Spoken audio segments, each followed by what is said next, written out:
Hello, everybody, and welcome to the Hot Pole Podcast. I'm your host, Adam Steele, and joining me, as usual, is Mr. Liam Wright. Hello! Hello. Hello!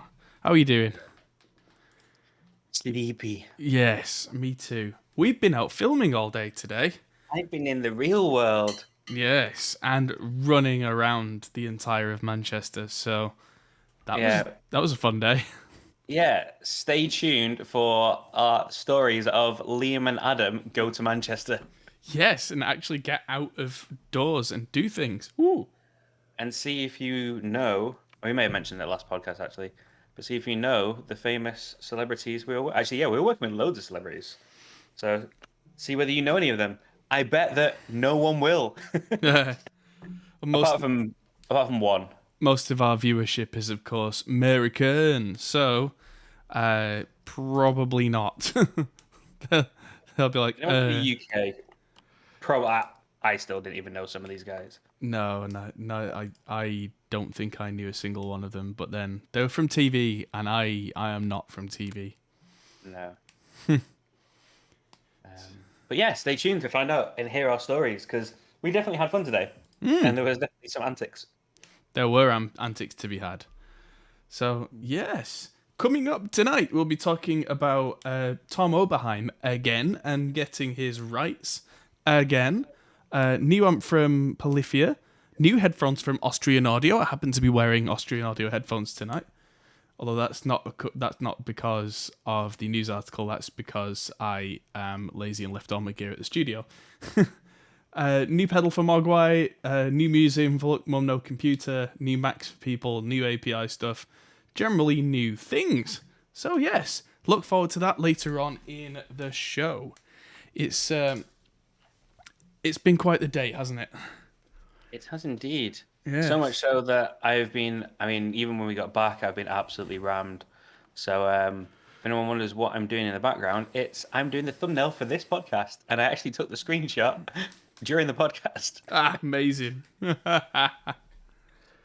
That's fantastic. Yeah, so people who see this will be like, what do you mean you're doing the podcast? So, no. You never saw anything.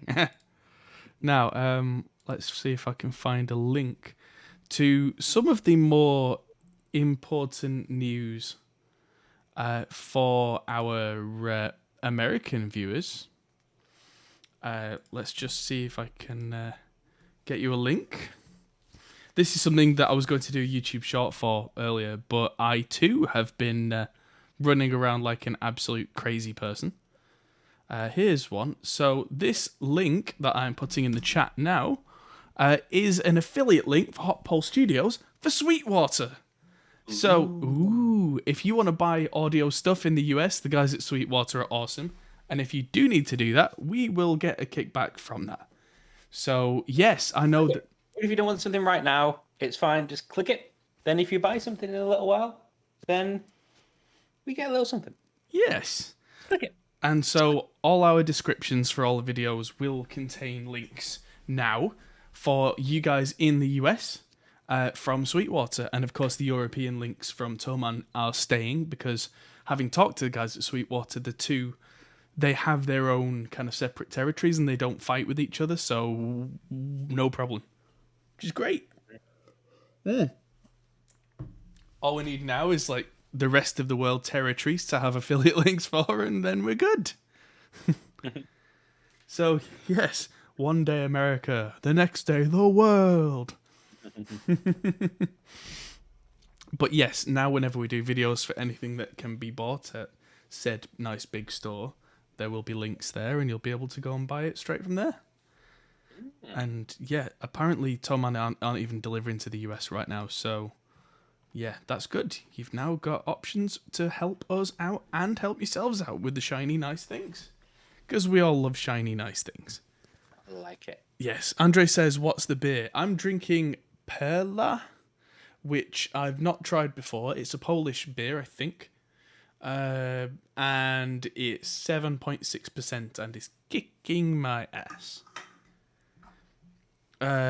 Mudge says, who would you choose in the UK to affiliate? Well, no one in the UK does affiliate link, so that's Toman. And actually, the whole thing with Toman has blown over now, where if you've got an order above a certain amount, you don't have to pay any extra, like import VATs and all that kind of stuff. So yeah, we're back to where we were with that, which is good. Yes. Good stuff. So yeah, that's good. Which means there's no need for us to then make it complicated with yet another affiliate thing, which, you know, is it gets complicated quickly. So that is a link. We're going to have a general link to Sweetwater when I can figure out how to make that. But right now, I'm in the middle of a podcast. So that's going to have to kind of wait a little bit. But yes, that is coming very soon. Good stuff. Yes. So that'll be in descriptions and that. So, yes, I am very tired and Liam is very tired because we've been filming and I've been running sound today with some rather tasty sound kit and some slightly janky sound kit because some of the stuff that was supposed to arrive to me today only arrived, well, it was supposed to arrive before today, it only arrived whilst we were already on set. Yeah, it wasn't much use. No, so we had to use two separate 2-track field recorders, which was a little awkward. But I'm guessing that's all coming together in the edit. That'll be absolutely fine, I'm sure. Yeah, it's just more work for me. I mean, syncing the audio shouldn't be too difficult. Drag two things in, right-click, sync audio. Yeah. All being well, that shouldn't be an issue. Yeah, I mean, it was a nightmare trying to find it, though. Trying to find a hire company in Manchester that, one, actually just did audio and radio packs as like a standalone. A lot of them were only doing them within camera packs.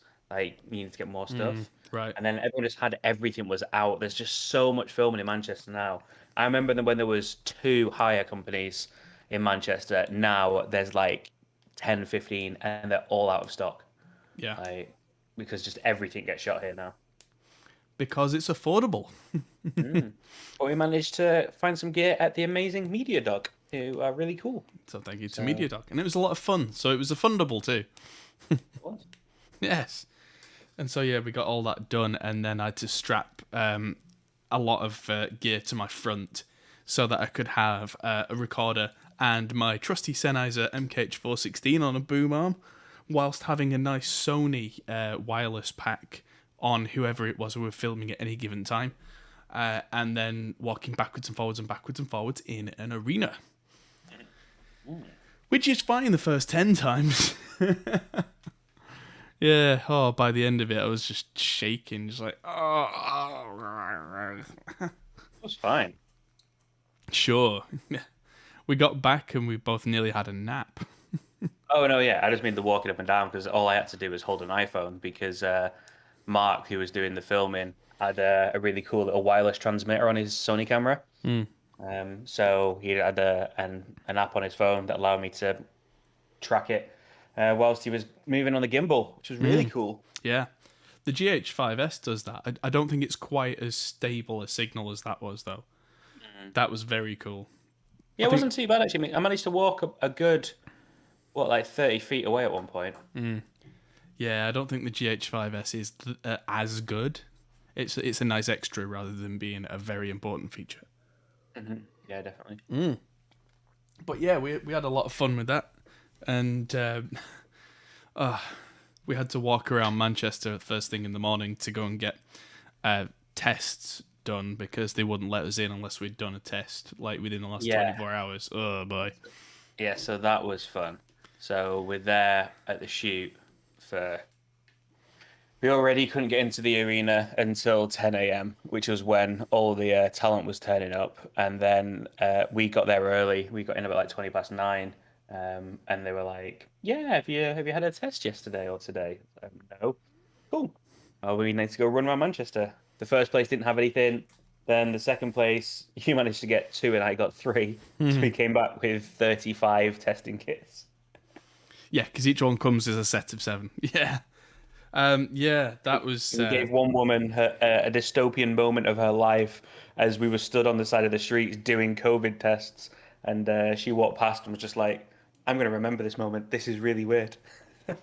It certainly was really weird because we were stood on the street, just like sticking things up our noses, trying to get the test going. It's all, a little bit weird.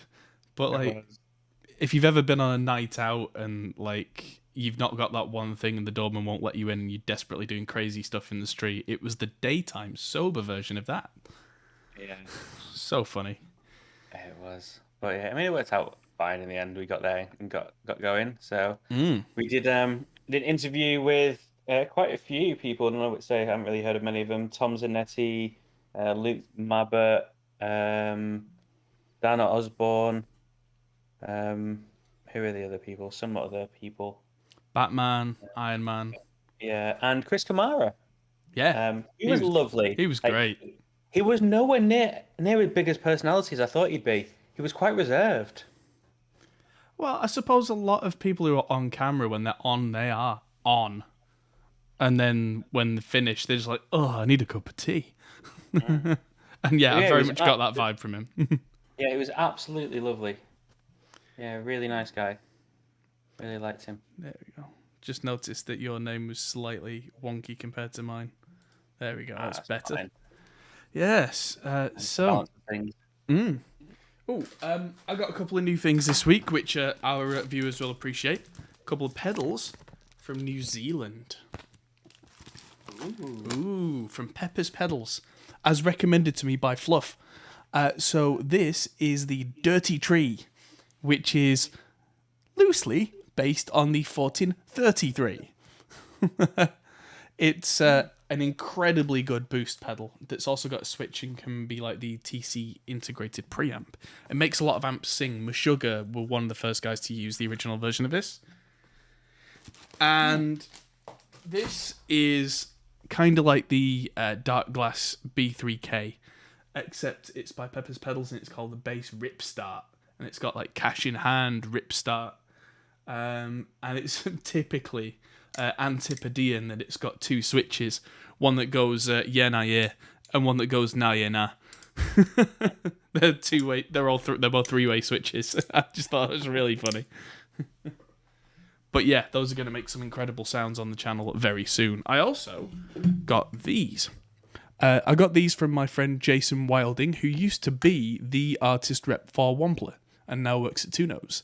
So I got the Ego compressor and the Tumnus Deluxe, which is their version of the Klon. So I've finally got a guitar compressor and a nice Klon rather than my cheap Chinese one. So he gave me those at a very preferential rate in exchange for helping him out with buying a new computer for his daughter. So, fair play. Cheers. Very cool. I've been doing a lot of work, again, with Two Notes recently. We've got more cabinets that are coming out very soon, including a nice, tasty Marshall. And I just went and bought another nice, tasty Marshall, which I showed Liam, and he's like, oh, why is that one different?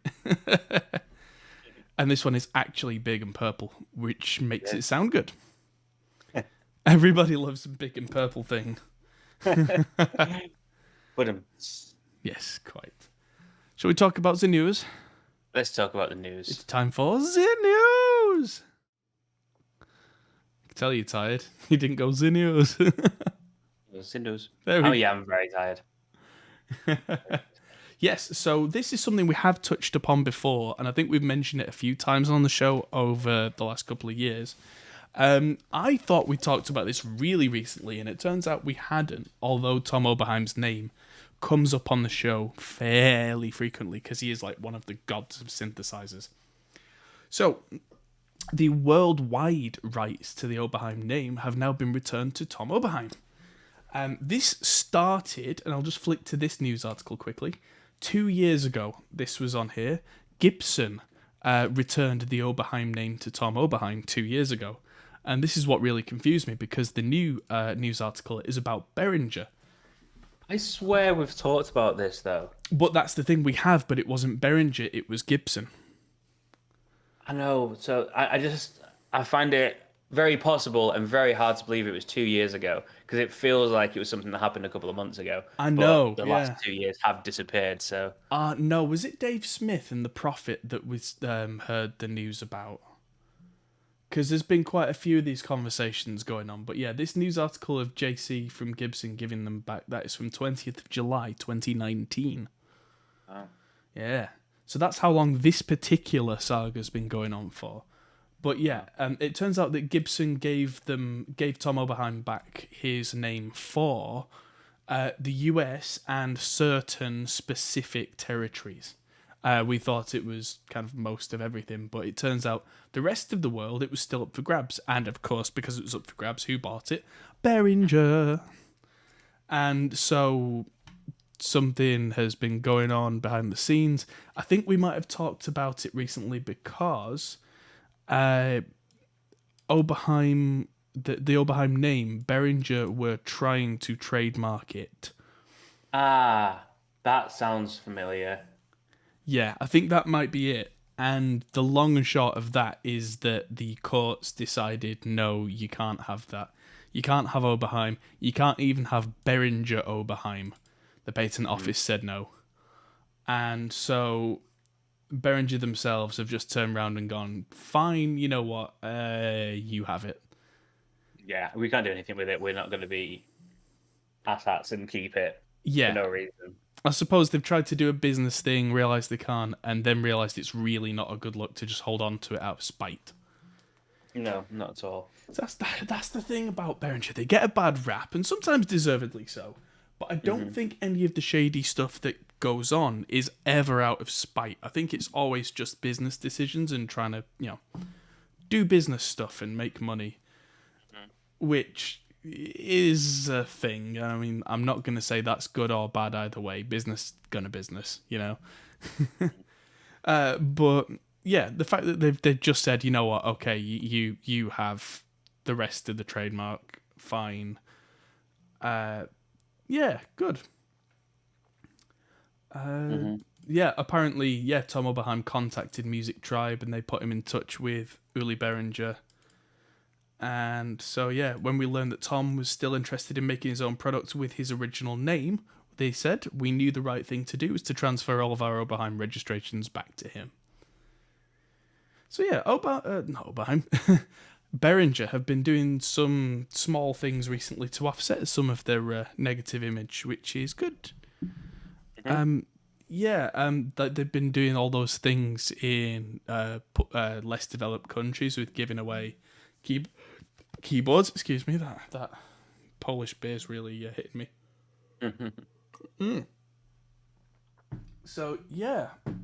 Hopefully, because Behringer and Music Tribe are doing well for themselves, they'll be able to do more things like this now in the future where they don't need to get ahead because they're kind of at the top of the tree.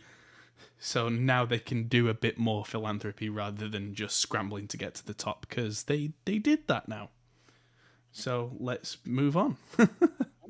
Speaking of which, let's move on in the news. Austrian Audio, who made these things, have made the High X15 and X25 BT headphones. I'm wearing the X55s, which are the closed-back mixing headphones.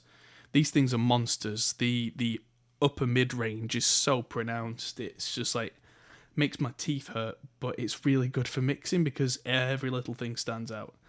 It looks like the bit where the earbud kind of clips on is quite small in comparison on these lower priced ones. Which I'm guessing will be... Oh, they use the same proprietary 44mm high excursion drivers. I wonder how they do that with the smaller things. They must have found ways to cut the cost without cutting the driver then, which is good. So they're designed for use in the studio, on stage, in the rehearsal room, or for leisurely listening, which means we don't really know what it's for. We just made it good luck. Because they've named pretty much everything that a music producer or musician is going to do.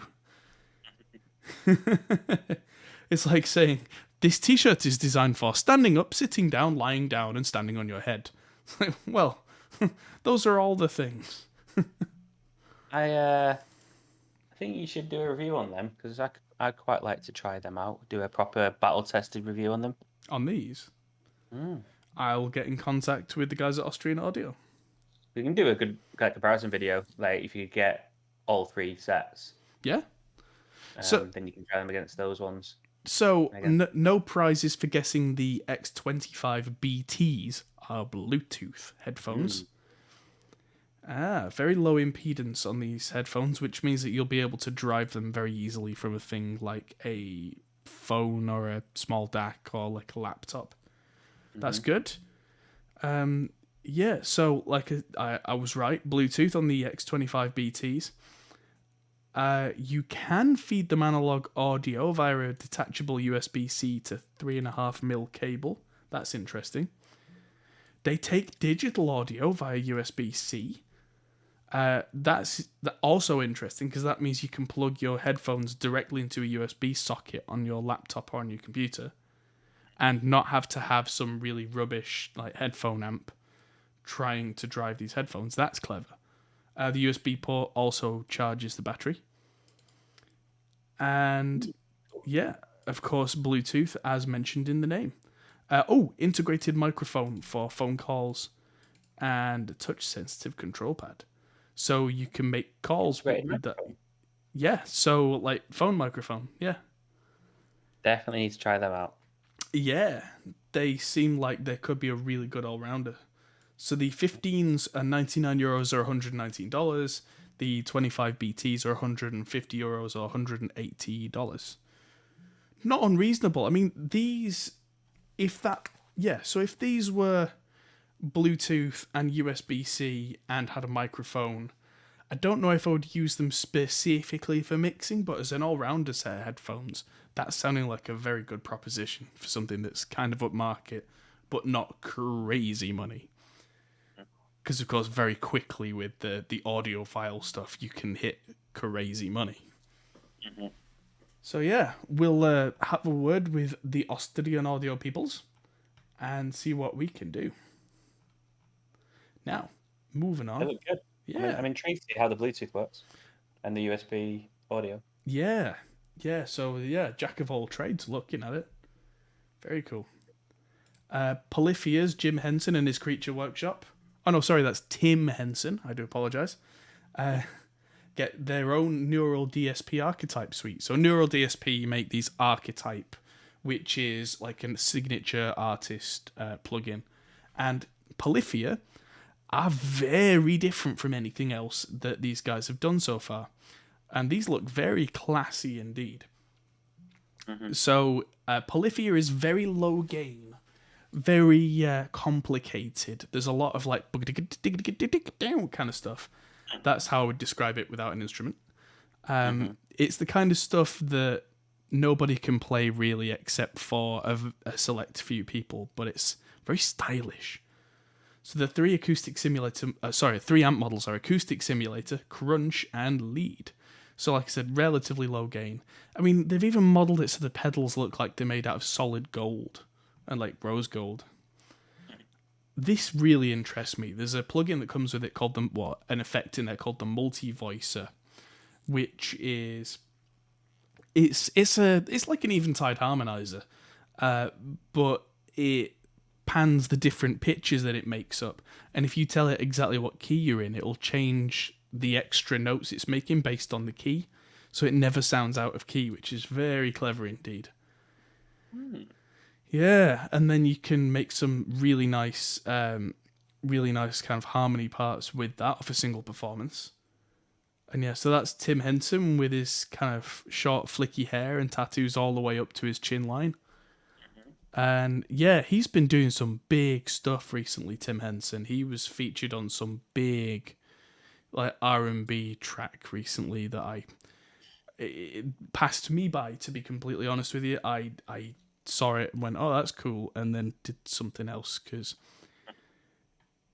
the thing is, it's kind of almost that neo-soul and fusion-y kind of, but super modern, progressive fusion kind of thing, and it's very much in style now, as far as I can tell, on like Instagram and TikTok and that kind of stuff, because it requires some very specific chops, but it grabs you very quickly within 20 seconds, 30 seconds. it's that kind of stuff where you're scrolling and you stop scrolling because instead of someone just playing like 3 chords, you're like, what is this? Wow. And then, yeah, maybe it's me being an old man at this point, but after 20 seconds, I'm like, that was cool. Where's the song? Next. Not to put anything on Tim Henson, because he's slightly different from a lot of that crowd in that with Polyphia, he can write some very nice and well-structured songs. But the kind of genre that's bloomed around that doesn't seem to have as much substance as the stuff that Tim's doing. Marty says he's an excellent player, but he doesn't come across as really intelligent in interviews. I mean, maybe that's just because he's like not a professional entertainer in that way, you know? Like, something we found today with the filming is that some people are really nice people, really dedicated people and good at what they do, but on camera you have to work.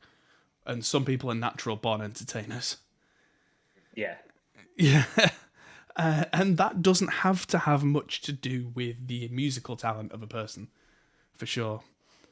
Although I do find that generally the older people in any given genre tend to naturally be better in front of a camera because they've done it more.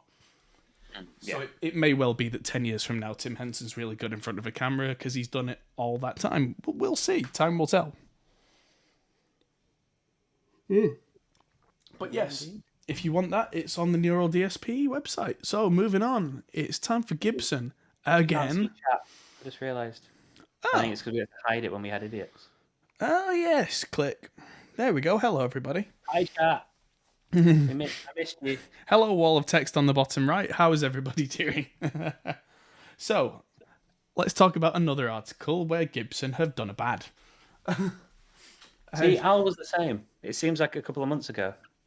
Yeah, well, this is just a recurring theme. This is like, everybody sing along. 1, 2, 3, and... So yes, Gibson have done a bad. They have gone with a cease and desist to Mojo Hand, who are making the Mr. O phase shifter. Right, why? What's wrong with that? Let's find out, shall we? Oh, really? Gibson have the Maestro brand name. And Mr. O and Maestro apparently are close enough that they think they can cease and desist that. Do they do the same thing? I don't think so. I don't think... What does the Maestro do? I don't even know. Oh, yeah, sorry, I do apologise. Yeah, there is a Maestro phase shifter. Right, okay. Right, yeah, of course, it's one of the really weird, obscure things that was really early and nobody uses them these days because they're rare and expensive and weird. Now, as soon as I've seen it, I've gone, oh yeah, that one. But I'm guessing that Mojo Hand's Mr. O sounds like a Maestro, but you can actually use it on a pedal board. Yeah, because look, they've even got the same colours. Yeah, okay. Mojo Hand effects. Yeah, so they've just gone one step too far and poked the bear a little bit too hard. And the bear has gone, rawr, lawsuit. So, oh, yeah, right, okay. So even the typeface looks a bit too close, apparently. Because I can see on this Instagram post there, yeah, that the unauthorized use of Gibson trademarks. I mean, it's not a use of Gibson trademarks, but it looks kind of close, and yeah, they've actually put it very sarcastically, I think, in their post. We'd like to apologise to any of our customers that mistakenly, somehow, felt they were getting a Gibson product when they purchased a Mr. O phase shifter. We are in no way associated with Gibson USA and never will be. Not one single trace of the original circuit from the Maestro Phaser from 50 years ago was copied. We only used our ears and Dave's programming skills to create our pedal as an homage to the sound of the original Phaser. Yeah, so that's literally the only thing they could get them for, was that it sounds like it and the font is kind of like it. Not a good move, Gibson. Yeah, well, it's like, on that basis, how many people are coming after Behringer? Yeah? Like Behringer have done loads of copies of like old synths, haven't they? Ah, yeah, but Behringer are big and scary and have lots of money to fight you back. Hmm. So I Mm. mean, like, imagine if Gibson made every piece of kit that Behringer have done an homage to recently. There'd literally be like a million lawsuits. Yeah, I mean, I wonder if there's gonna be something like that at some point soon. Like, cause Korg, the company Korg own a lot of the stuff that Behringer are ripping off. Roland as well, and they're both huge companies. I wonder if there's gonna be a musical instrument version of Epic versus Apple at some point soon, where Possibly, I mean, one of them it just may has also enough. just yeah, but that could also just be ended quickly enough by Behringer could settle out with court saying that they'll give them X percentage of sales, and then be like, yeah. Yeah, but if they do that, at least they're giving the rightful owners a percentage, you know? Yeah. I mean, But I also do think it's about whether that the companies intend to ever recreate them or bring them back, because I think it's great for people to be able to buy replicas that are similar because they're still not going to be the original thing. yeah. And otherwise, you're just losing that to history just because it's similar to. It's really interesting actually. So Behringer are giving Oberheim the name back because they don't want the name to just sit there and do nothing. Just like a lot of the brands that they are copying that are just doing nothing or dead. Like the companies aren't there anymore. Some they are there, but they're owned by say Korg or Roland, who have no plans to recreate them. So actually, thinking about it, the thing with Oberheim really fits in with what Behringer are doing because it Mm. actually kind of verifies their logic to the work, the pieces that they produce. Yeah, I suppose so. I mean, the real grey area is this thing like, I'm pretty sure Gibson aren't making the Maestro phase shifter or anything like it, or have done for a very long time. Yeah, And yeah, I mean, there are some companies that Behringer are making things of where they don't make it anymore. And yeah, great. The grey area with Behringer especially is they are in some cases copying a thing that is literally being made right now. yeah, I know, and I don't. I will expect and would have no issue with people coming after them for that because we have seen a few things on this show where we've been like, nah, that's literally just plagiarism. Yeah. So yes, to be continued. So, talking about things that nobody makes anymore, Look Mum No Computer, otherwise known as Sam Battle, has opened the Museum of Everything Else, and I was telling Liam about this in the car earlier because he's like, "What is that? And why should I care?" But it's really cool for weirdos like me. If you're a synth nerd, you should try and go to the Museum of Everything Else because they have the 1000 oscillator mega drone. That thing's incredible. It's like, you know, the THX sound. That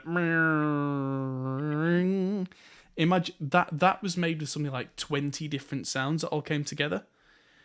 Imagine that with 1,000. A literal 1,000. It's incredible. Even I've heard a YouTube video of him doing this with headphones on, and you sat there going, ha ha ha. Oh, Brian Dress. Hello, Brian. What's the best audio face to recommend for sick metaller tones? We'll come to you later, Brian. Audio face. Yes, Brian's one of the regular members over at Riff Hard. So yes, hello, Brian. But yes, so this Sam Battle is the owner and proprietor of the Furby organ, which is exactly as it sounds. It is about 100 Furbies where they've been rewired so that they make a note of a specific pitch and are attached through their insides to a key. So, yes, where is the museum? It will be, is it in Margate? It's in Ramsgate in Kent, not far from Margate. So, South Coast, I think that is. Yeah, definitely down south anyway. Yeah, pretty sure, because Margate's a seaside town and he's from Margate, so it won't be far away. It'll be down on the south coast. And tickets are £7.06. I don't know why, but that sounds like the kind of thing Sam would do. He's got the Game Boy Mega Machine, which I think is 64 Game Boys, all hooked together to make a massive synthesizer. He's got a real working telephone exchange in there. Wow. Yeah, because like it was a proper analog telephone exchange. It was decommissioned, and he just went like, "I'll have it." So there's all these classic like wibbly wobbly sound generators and stuff in there. Yeah, signal generators from Marconi. There's all sorts of weird and wonderful stuff for synth nerds. But yeah, for 8th of August and 22nd of August, there will be tickets available. Oh. Yes, so if you're weird and you like weird and you're in the south of England and you like synths, which sounds like a fair amount of our audience actually, go get your tickets, go meet Sam. He's mad. I think I'd quite like to meet Sam because he's just a bundle of chaotic energy that makes Furbies into an organ, and that's just brilliant. So yes, go do it. Moving on from weird to slightly predictable. Mogwai, known for their kind of college rock type stuff. Their guitarist Stuart Braithwaite now has a signature Plasmatron fuzz monster. So, college rock band has fuzz pedal. That's almost like saying, in new news, water is wet. So yeah, made by Reuse Musical Instruments in Copenhagen in Denmark. This actually sounds kind of cool, because joking aside, I don't dislike Mogwai, I do quite like them. But yeah, their main kind of sound is the op-amp Big Muff, which is a big fuzzy fuzz. And also a 90s Dynalectro Fab tone. You mix the two together and you get this pedal. And so it's very minimalist, so you can see that in the dark from a long way away or kind of looking down vaguely down to your shoes. Which I always appreciate designs like this with pedals, because having done many, many shows, I can tell you that most of the time in a show, either because of the lighting or the fact that you are looking at a crowd, you don't have a lot of time to look down at your pedals and what the settings are set at. So being able to quickly glance at this kind of setup and see it is a big help. So yes, the tone has been tweaked. Apparently it's not just the two pedals slammed together. There is some stuff. There's an internal tight switch to keep the low end from being all which a big muff, that can happen a lot. So yeah, you can also run at 18 volts. Don't know why you would, but you can. And so yeah, you can pre-order one now for £199, 1999. Call it £200 and a useless amount of change. And probably a large amount of tax if you're not in the UK. So, quickly, one that nobody should really care about, but it's kind of funny.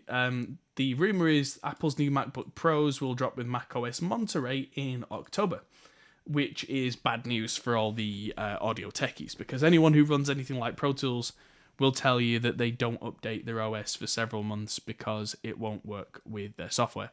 And that seems to be the case with most DAWs and a lot of software beside. So, yes, Apple are going to be like, hey, look at this new Mac with all this new hardware that your stuff that you use doesn't support. Enjoy! Yeah, so the M1X processors. So I suppose anyone who's already on the M1s, this is rumoured to be the next step up. 14 and 16-inch models, and they're going to be out, probably October-ish with all the relevant yada yada yada specs. Not going to dwell on that one because we spend a lot of time talking about stuff like Macs, and this isn't even solid information. No. So, moving on to something that caught my eye. API, the American the American equivalent of Neve, I would go as far as to say, have a new brand called API Select. Ooh. Tell me more. So they have 6 new pieces of analog gear that cost roughly a kidney. Just one? Just one. It's kind of down from the previous 1.5 kidneys per piece of gear. API are known mostly for their big, massive mixing desks, But one thing that a lot of their desks have is that you can take out these little units and put different ones in. And they became known as the 500 series, which is now wildly popular and has exploded and has lots of custom stuff you can get. But API made the original standard, and most of their actual stuff in the mixing desks was the original 500 series. So yeah, very clever. And so that's the way that API's gear tends to work. This stuff is different. This is just rack-based, nice and simple. So they make things now like... they make a 2-channel all-tube mic preamp, which all-tube for API seems a little weird, but that's just over $2,000. And so, woo, but probably sounds great. I mean, if they wanted to send me one, I wouldn't say no. Yeah. There's a 2-channel tube compressor. So that's weird though. It's a FET compressor, so kind of like an 1176-ish design, but with valves. Sign me up for that. It's also got... That's pretty cool. Yeah, it's also got a de-esser inbuilt, so that's nice. So an 1176 with a de-esser made with valves. Me want. But not for $2,185 US. Yeah, that's a lot. They've got a normal dual compressor based on their thrust circuit, which I think is from their 2500 compressor, which is far more expensive than this. This is $1,295 US, so getting into the realms of affordable for what it is. It's still not cheap, of course. And then there's a 2-channel 4-band EQ, which is also $1,295, based on the classic API 562 EQ, which, if you like the sound of API's EQs, again, that's not an unreasonable price for what that is.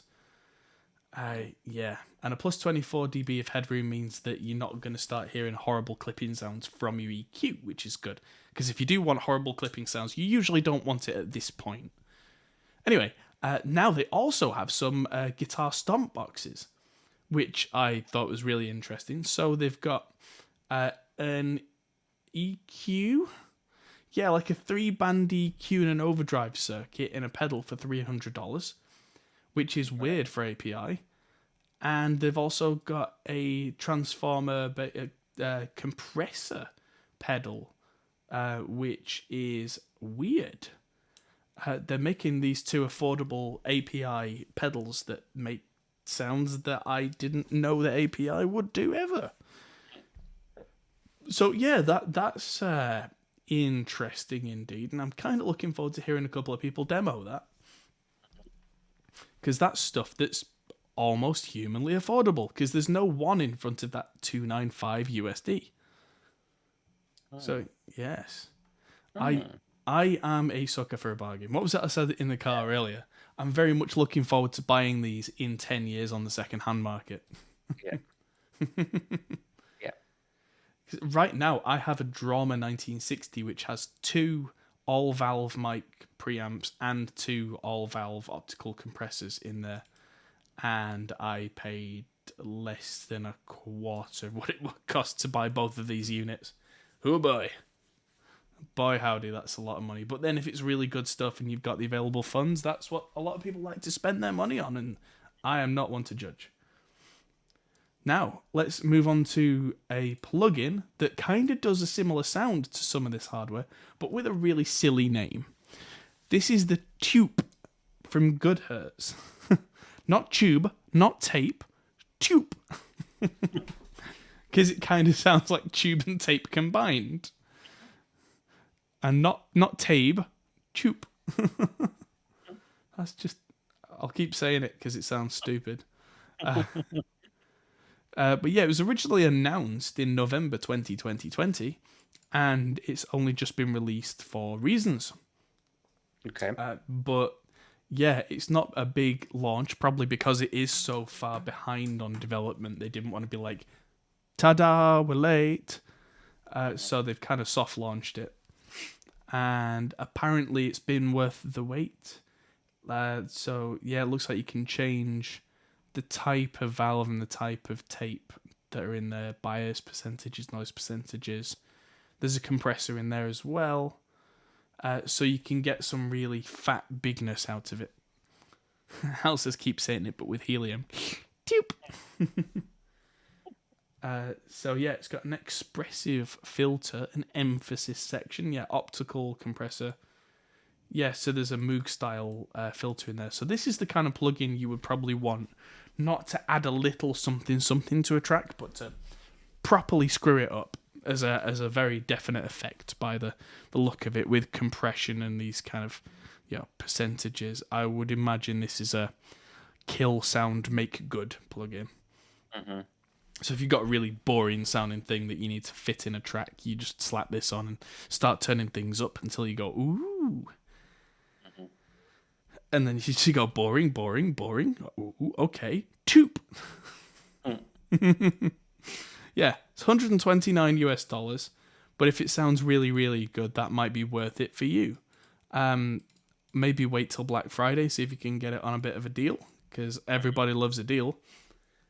But keep this in mind. Maybe make a note. Keep your ear to the ground for audio demos.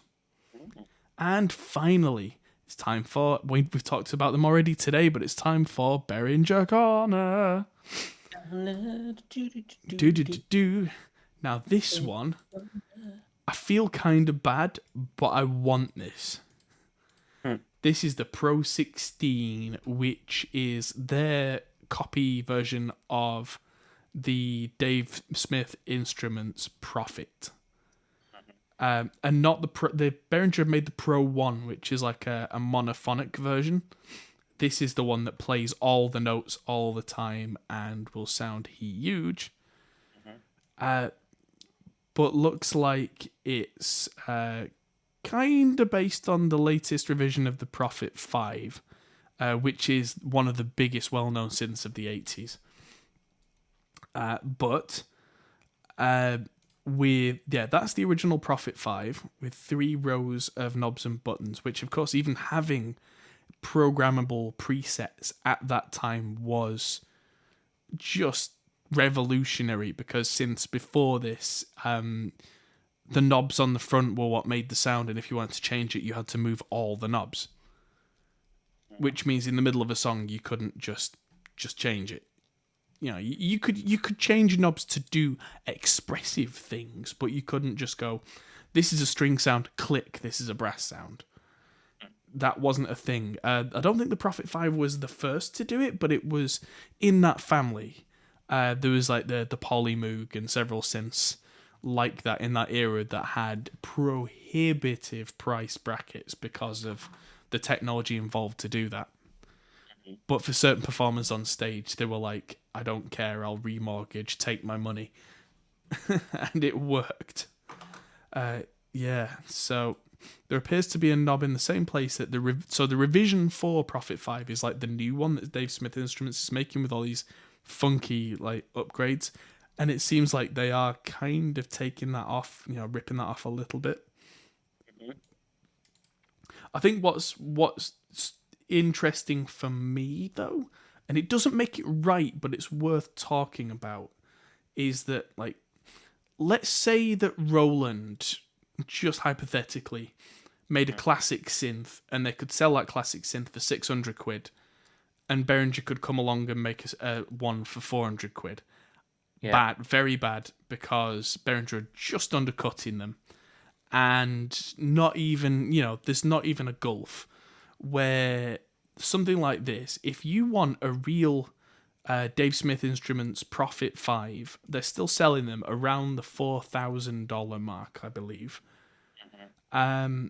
If you want a real Prophet, and you're not going to settle for anything else, and you are going to save up, and you are going to buy a Prophet.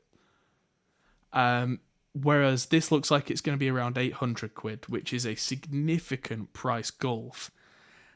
And it's going to make some very similar sounds, if not exactly the same sounds. But for those who care, it will never be the same thing. And for those who don't care, they're not going to pay the real high tier price.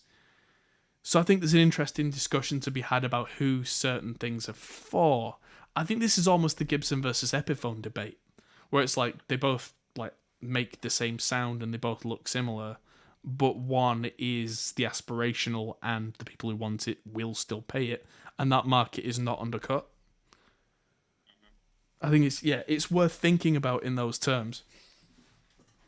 Because if Behringer came along and made something like a Prophet 5, exactly like fit and finish, made with perfect like wood panels, made part for part, and then just ripped them off, that is an absolute no. Absolute no. But for somebody who wants to get their feet wet in this kind of area and just kind of, spend a fifth of the money to get something that sounds cool, but if you took it on tour, it might break. But that's okay, because it's kind of like an expensive bedroom toy. Or like a project studio thing. I would probably have the £800 version of the Behringer equivalent if I had one in my studio, because I'm not a synth nutcase. I'm not a synth enthusiast, right? But if someone was a synth enthusiast, they would never buy that. They would only go and buy the top tier one, and all the more power to them, because that's their thing. I have absolutely no issue with that, and I think, there are going to be quite a few people who don't see it the same way. Of course there aren't. And of course, IP theft is IP theft, and that's always bad, really. But just trying to see a different perspective for a minute. It is interesting how, like you were saying earlier, if they could come to an agreement where the people who make the original piece of equipment got some sort of cut, I think that would remedy 99% of the issues that we're seeing with these kind of things. Because that's the other thing, right? Like, how much does it cost to build hardware yourself? And what's the profit margin on it when you're making it in a first world expensive country, where staff especially are the most important, most expensive thing. And then like Dave Smith Instruments could never have a factory in China to make like an Epiphone analog equivalent, which means that it's difficult for them to keep maintaining, a profitable company. If a company came along and said, well, we'll do it, and here's money, and you don't have to do anything, I think that works, because, like I said, the two don't really interfere with each other. It's very similar, I think, to a lot of companies getting on the bandwagon of virtual cabinets. Something I know a lot more about, and I think that's where I see this comparison. That's where I think I'm coming from with my perspective. That, like, as a good example, Victory Amplification, based in the UK, they make physical guitar cabinets. It costs them a lot of time and money to buy the materials, make the thing, sell the thing, and they make a cut. Great. You can go on the Two Notes store and you can buy a virtual version of that Victory cabinet for a lot less. Does that mean that Victory lose money? No, it doesn't, because Victory get a percentage of that, because that's been agreed. That's all been done. That's all been taken care of. That's all on the store. They don't have to pay any... they don't have to pay to build the thing, make the thing, sell the thing, keep it in a warehouse, anything, because it's a separate... Whether it's real or virtual, it's a separate concern that they are not monetarily involved in. And at the end of the month, they get some money. And that's on top of everything else that they do. And, like, if anything, if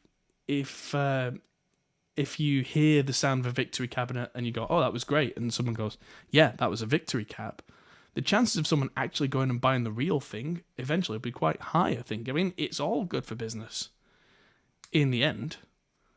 Yeah. because then that provides awareness of a product, and awareness is free advertising. And yeah, I think that's one of the ways that Gibson have managed to survive the last 50 years. Because, I mean, they've had high watermarks, but they've also had lows.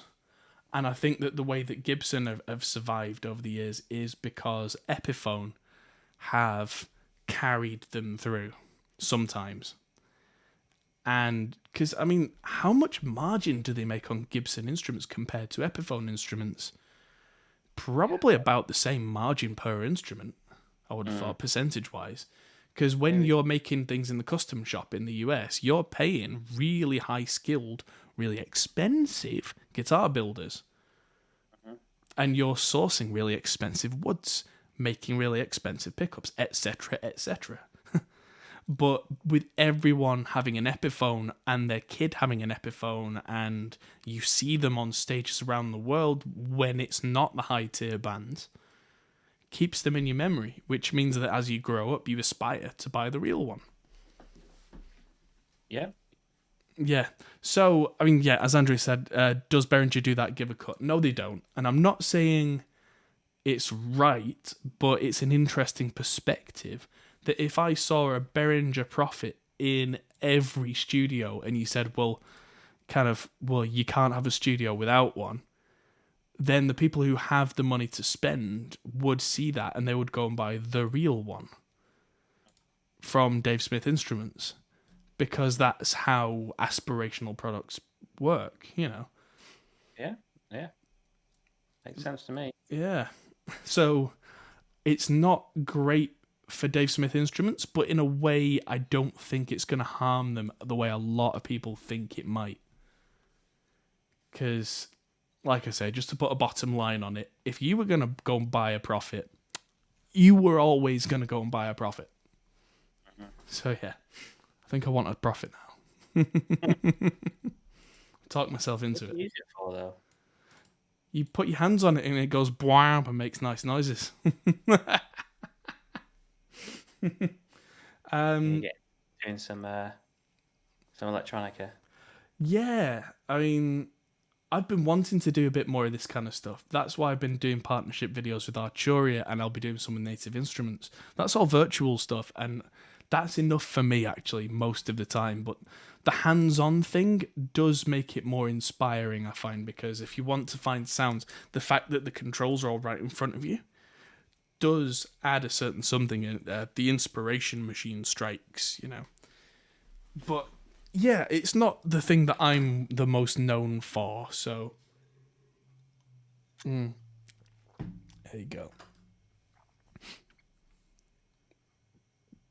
Brian, what are you talking about? Yes.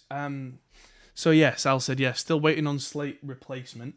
I got an email from the Slate guys today, actually. They're shipping my replacement VSXs very soon. Here's the broken ones, of course. I demo them every chance I get. They're broke.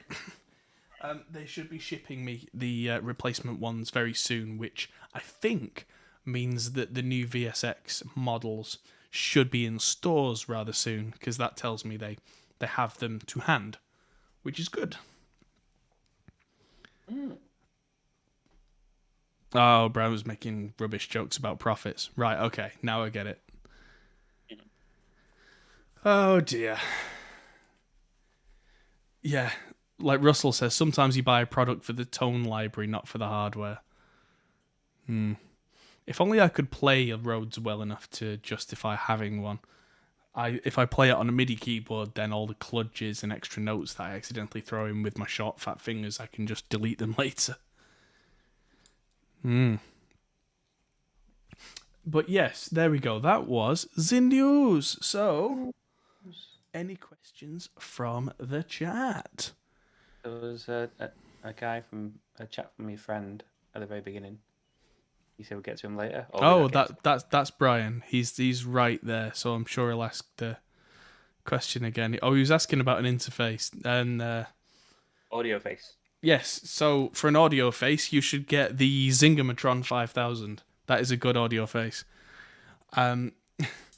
At the back there, in use right now, above the Axe FX and the Tech 21 landmark, is the Audion ID14 Mark II, which is one of the best 2-channel interfaces with extra expansion that I think you can get, and now I've screwed that up a little bit, that you can get in 2021.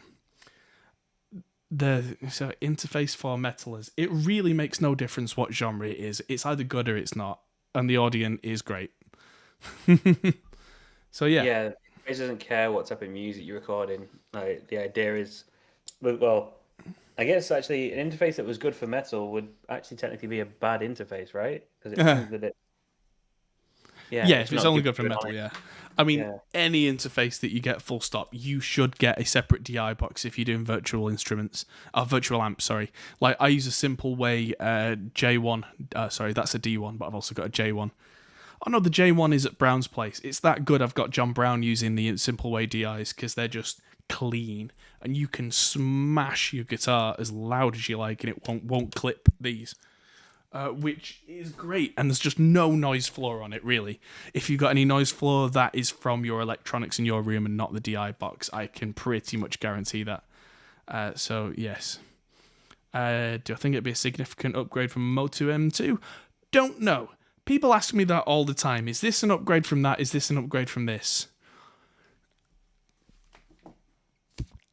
I would have to try and test every single interface to give you a straight answer on that. I'm afraid that's not something I have done. I would like to think so. Motu makes stuff that is very Mac-centric. Let's see, how old is the Motu M2? That's another question. It's USB-C, so it must be relatively new. I can't see it being much of an upgrade then. Which means that, yeah, if you've not got a DI box, get a DI box. I am not kidding. That is the biggest upgrade anyone using virtual amps can do. Because it isolates your signal from the interface. Problem with most USB interfaces is that if you're using the instrument input, that's actually just like a little circuit attached. And that ends up with things like bleed over coming from the rest of the circuitry that's all in one tiny little box. It's USB-C, USB 2, but it has a USB-C port. Yeah, but that doesn't matter. Doesn't matter at all. It doesn't matter what kind of USB it is with an audio interface. There is none... Yeah.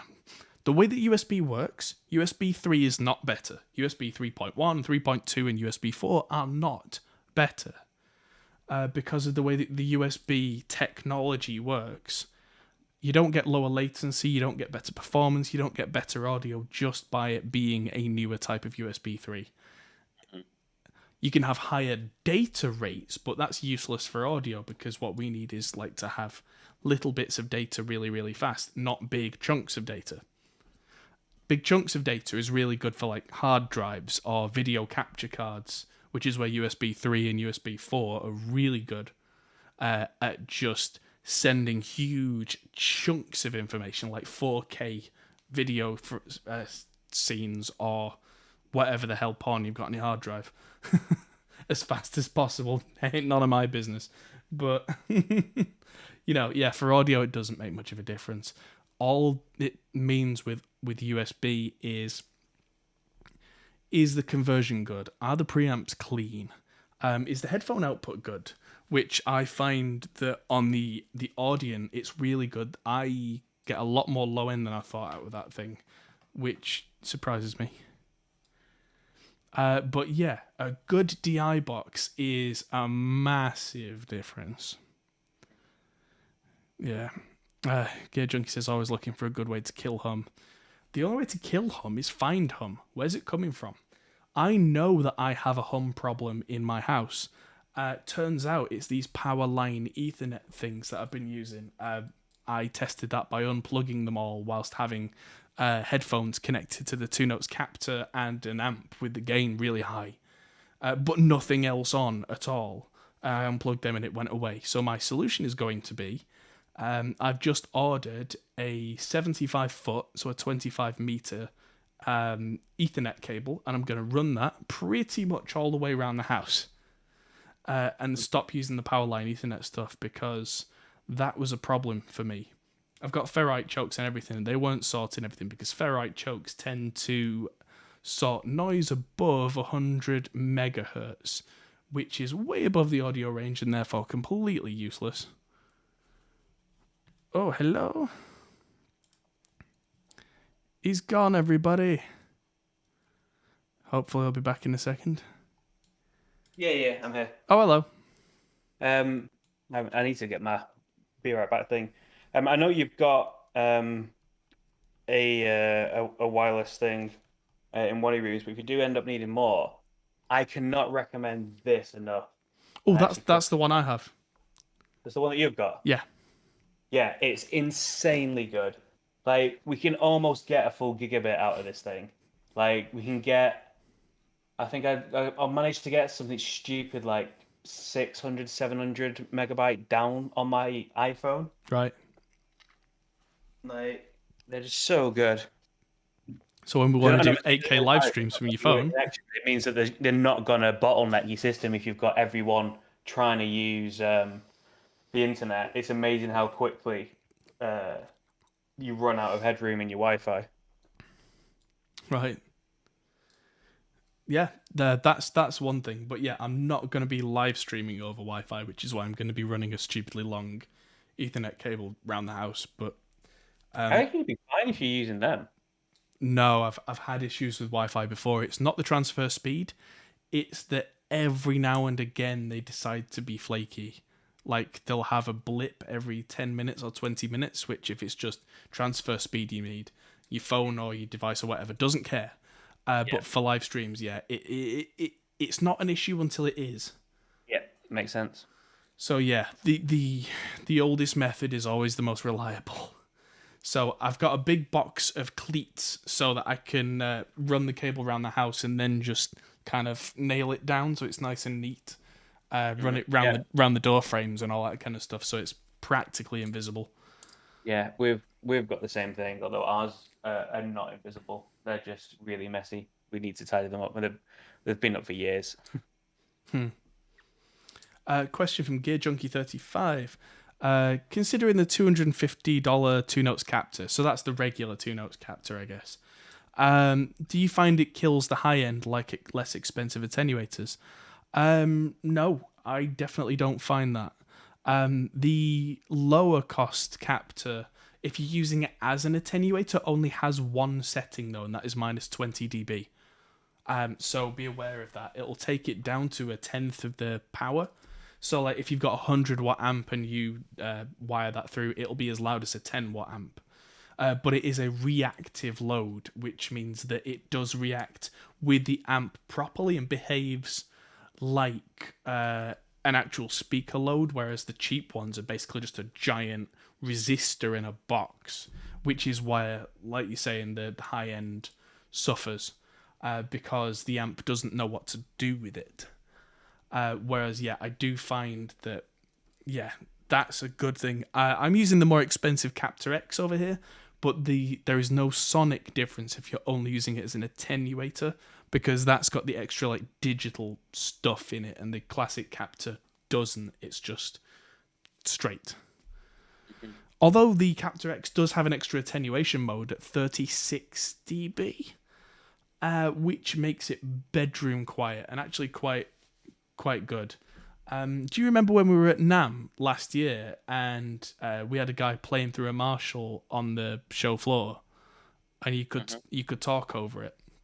Yeah, that was a Marshall Plexi. That was a classic mid-60s, like on full, could kill a person if it was on full, and you could talk over it and it still sounded good.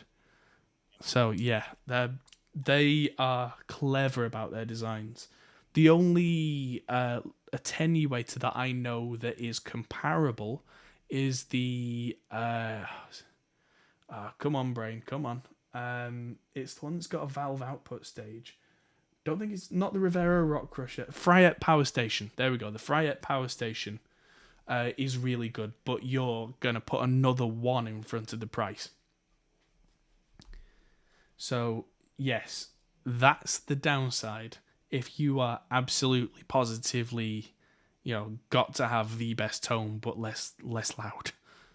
So yeah, there you go. Now, I think that is a good place to end it. 'Cause it's a nice positive topic to end the show. Thank you everybody for tuning in. It's been good fun, and I'm glad we did it. And now I'm going to go and sleep, and I'll be back in the studio by 10 a.m. I've got 2 videos to film tomorrow. Then we're hopefully, if everything gets planned and the technology works, we're going to be doing a live stream at 4 p.m. our time, doing Vulcan Harp from the studio live. I kid you not. And then we'll be doing that, and then I'll be driving home, and we'll be doing the very last Banana Ranch song mix. And then next week on the Friday, we'll be mastering the album and doing mixed tweaks with the band live from the studio. Ooh. So yeah, there's lots coming. Thank you everybody for watching. Click on the links for the Sweetwater stuff. I'm going to drop that in again. That's just a link to the Sweetwater site, because now we're on Sweetwater. Ooh. Thank you everybody for watching, and I'll see you in the next video. Goodbye. Bye. Hey everyone, that might be the end of the video, but if you fancy carrying on this conversation, we have a Discord server, link is in the description. We're also on Patreon, which is something you can really help us with. We also are on Facebook, Instagram and Twitter at Hop Hole Studios. See you there.